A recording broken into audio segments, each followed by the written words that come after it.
চরমভাবে হতাশ করলো শাকিব খানের তাণ্ডব টিম। এই যে থাম্বনেইলে একটি লেখা দেখতে পাচ্ছেন না, এখানে লেখা আছে ভিসা জটিলতায় আটকে পড়েছে তাণ্ডব। বাংলাদেশে তাণ্ডবে শ্যুট হয়েছে। আপনারা নিশ্চয়ই জানেন তাণ্ডব টিমের পরবর্তী গন্তব্য ছিল ভারত, কিন্তু ভারত পাকিস্তান যুদ্ধের কারণে আপাতত ভারতের প্ল্যানটা বন্ধ করে পরবর্তী প্ল্যান করা হয়েছে থাইল্যান্ডকে ঘিরে। কিন্তু সেই থাইল্যান্ডের ভিসাটাও এখনো পর্যন্ত তাণ্ডব টিম হাতে পায়নি। এই হচ্ছে অবস্থা। একটা কথা বলতেও কষ্ট লাগতেছে এবং ভাবতেও অবাক লাগছে,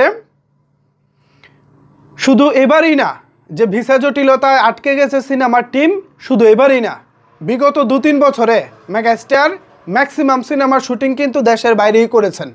প্রত্যেকটা সিনেমার ক্ষেত্রে একটি কমন বিষয় ছিল ভিসা জটিলতা। তো আগের সিনেমাগুলোতেও একই ঘটনা, এবারও একই ঘটনা। তাহলে আমরা কি শিক্ষা নিচ্ছি ভাই? বারবার যদি একই ঘটনা ঘটে তাহলে আমরা অতীত থেকে কি শিক্ষা নিচ্ছি? ধরেন এবার আমি একটি ঠুস খেলাম, কোনো দেয়ালে ঠুস খেলাম অথবা কোনো একটা গাছের সাথে ঠুস খেলাম। আমার যদি এই ঠুস খাওয়ার পর শিক্ষাই না হয় তাহলে ভাই আমি কি শিখলাম?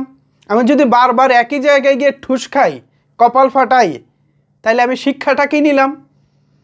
অতীতে বেশ কয়েকবার শাকিব খানের সিনেমার টিম বিদেশে শুটিং করতে যাবে, ভিসা হয়নি, ভিসা হচ্ছে না, এ কারণে শুটিং পিছিয়ে যাচ্ছে। এ ঘটনা বহু ঘটেছে।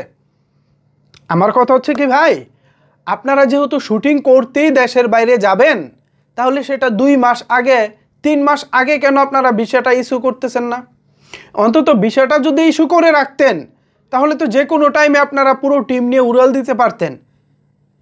আপনাদের কি মনে হয় শুটিংয়ে নামার পরে মনে হয় যে এখন আমাদের ভিসা করা উচিত? ভিসাটা একটু আগে করে মাল্টিপল ভিসাটা করলে তো আপনারা যে কোনো সময় বাইরে যেতে পারেন শুটিংয়ের জন্য, তাই না? এটা তো কমন সেন্সের ব্যাপার। কিন্তু আপনারা কোনো শিক্ষা নেবেন না, শুটিংয়ে নামবেন, এরপর আপনাদের মনে হবে এখন সবার ভিসা করা উচিত। 2-3 মাস পরে বা 1 মাস পরে আমরা কারা কারা শুটিং ইউনিটের সাথে যাব, কোন কোন অভিনেতা অভিনেত্রী আমাদের সাথে যাবে, তাদের একটা লিস্ট করে তাদের ভিসাটা তো আগেই করে নেওয়া উচিত, তাই না? কিন্তু সেটা না করে এখন নাকি ভিসা জটিলতা আপাতত আটকা পড়েছে তাণ্ডব টিম, তারা থাইল্যান্ডে যেতে পারতেছে না। হয়তো মিলবে ভিসাটা, কিন্তু ততক্ষণে টিমের হাতে কত সময়টা বাকি থাকবে? ঈদের আর কতদিন বাকি আছে ভিউয়ার্স?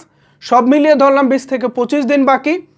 তো এমতো অবস্থায় যদি এখনও ভিসা পাবো কি পাবো না বা ভিসা হাতে আসেনি এ নিয়েই আমাদের চিন্তা করতে হয়, তাহলে সিনেমাটা শুটিং কবে শেষ হবে? আদৌ ছবিটা ঈদে আসবো তো নাকি?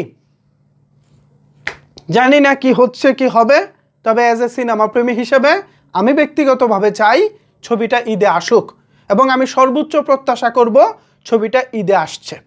থাইল্যান্ডে যান আর শ্রীলঙ্কায় যান অথবা বাংলাদেশেই শ্যুটটা কমপ্লিট করেন ভাই, তাড়াতাড়ি করেন।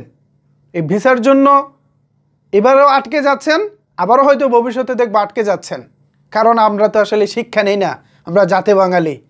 অনেকেই বলতে শুনেছি ঠুস খেলে নাকি হুশ হয়, কিন্তু আপনারা ঠুস খাবেন বাট হুশ হবে না। ভিউয়ার্স, আপাতত ভিসা জটিলতা আটকে আছে তাণ্ডব। এ বিষয়টিকে আপনারা কীভাবে দেখছেন জানিয়ে ফেলুন নিচের কমেন্ট বক্সে। ধন্যবাদ সবাইকে এতক্ষণ আমার সাথে থাকার জন্য।